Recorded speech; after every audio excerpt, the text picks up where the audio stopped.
Hello YouTube and welcome to Excel tutorial series over here, and right here in my screen what you're seeing is something called a workbook. So workbook is referred to as the file in Excel. So by default you can see that book 1 is its name and this is the workbook. A workbook may contain a lot of worksheets. So in my case I only have sheet 1. I can double click and rename this out. So let's say I'm gonna say this is my first sheet, just like this.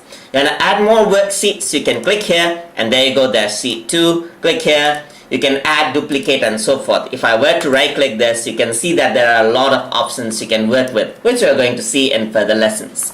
So if I were to click and drag this, you can actually rearrange the worksheets, as you can see, and workbooks contain a lot of worksheets, just like that. So over here you can see that here I got cells. I can click and select different cells right here on the worksheet. So if I were to click here and select this cell, you can see that now my H column is highlighted and 8th row is highlighted. So my cell is referred to as the H8 cell, as you can see right here.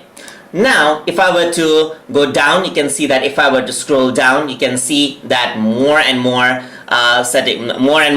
numbers are actually here. And if you want to go to the very bottom, just simply press Ctrl and the down arrow and you can see that this is the last row which is actually there. You press Ctrl and up, it'll go back to the top. Ctrl and right, it'll go to the end. XFD is the max row that Excel sheet actually stores. If I were to press Ctrl back, it actually goes here. You want to select all the cells, simply click here and all of the cells are selected right there. Click here, back, and it deselects everything.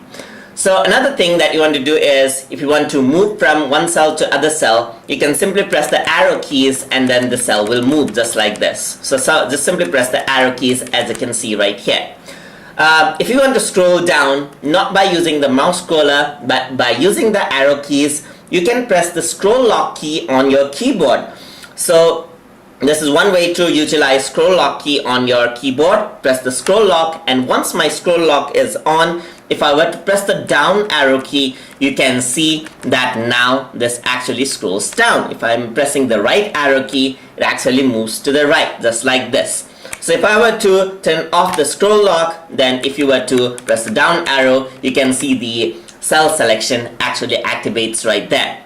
So that is how you work with workbooks and worksheets inside of Microsoft Excel. Hope you guys learned something as always, and as always, please like, comment, share and subscribe.